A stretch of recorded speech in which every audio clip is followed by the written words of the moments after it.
लोकांमागे विघ्न लागतात, आपल्या मागे शंकू लागतात.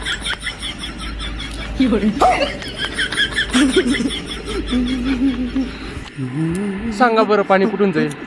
तर जय शिवराय मंडळी, मी तुमचा नाना ब्लॉगर. आज पप्पा ते निघाले होते तिरुपती दर्शनला, म्हणून सर्व तिकडे निघून गेले होते. सर्व कामांचा बोजा माझ्या अंगी पडला होता. आणि काम बी अशी तशी नव्हती. आपल्या मकाईंना पाणी चालू होतं आणि अचानक मोटर बंद झाली. मग आता तेच रिपेअर करायला मला गावामध्ये जावं लागतंय. आणि आपली मोटर आहे ना थोडी लपून ठेवलेली, म्हणजे कसं लोकांना दिसायला नको. आणि तरी पण आमचं मोटर लपवायचा काहीच फायदा झाला नाही, कारण की आपल्या मोटर मध्ये इतके शंकू गुतले होते ना, तर पाणीचा थेंब तर काहीच निघालत नव्हतं. मग आम्ही आहे ना थोडी जुगाड लावून सर्व शंकू बाहेर काढले आणि मोटर चालू केली. आणि आता आम्ही मोटर तर चालू केली होती, पण मग ते पाणी निघालं का नाही ते बघायचं होतं. ती बी डायरेक्ट मकाईमध्ये. आणि एकदा मकाईमध्ये शिरल्यानंतर किती वरपडे बसतात आणि किती गरम होतंय ते फक्त आम्हालाच माहिती आहे. मग आता आमच्या मकाईंचं पाणी तर चालू झालेलं होतं, पण मला आहे ना गणपती बुक करायला जायचं होतं. मग मी डायरेक्ट निघालो होतो कळवणला, आणि ती बी सर्व मित्र कंपनी घेऊन. मग इथं येऊन ना आम्हाला बरेच गणपती बघायला भेटले, पण आमचा डोळा आहे ना फक्त एकच गणपतीवर होता, तो बी यो गणपती. मग आम्ही ना आमच्या मंडळासाठी एकदम गजब गणपती पाहून टाकलाय, आणि नुसता पाहून नाही टाकलाय, लगेच बुक बी करून घेतलाय बरं. आणि आम्ही ना आमच्या ग्रुपचं नाव संभाजी महाराजांवरती आधारित, म्हणजेच आपलं छावा प्रतिष्ठान नाव ठेवलेलं आहे. मग आता मला बी कळू द्या की तुमच्या ग्रुपचं नाव काय आहे. तुमच्या ग्रुपचं नाव आहे ना कमेंट मध्ये नक्की सांगून जा बरं का. आणि छोट्या भाऊ समजून फॉलोचं बटन दाबून जा बरं का.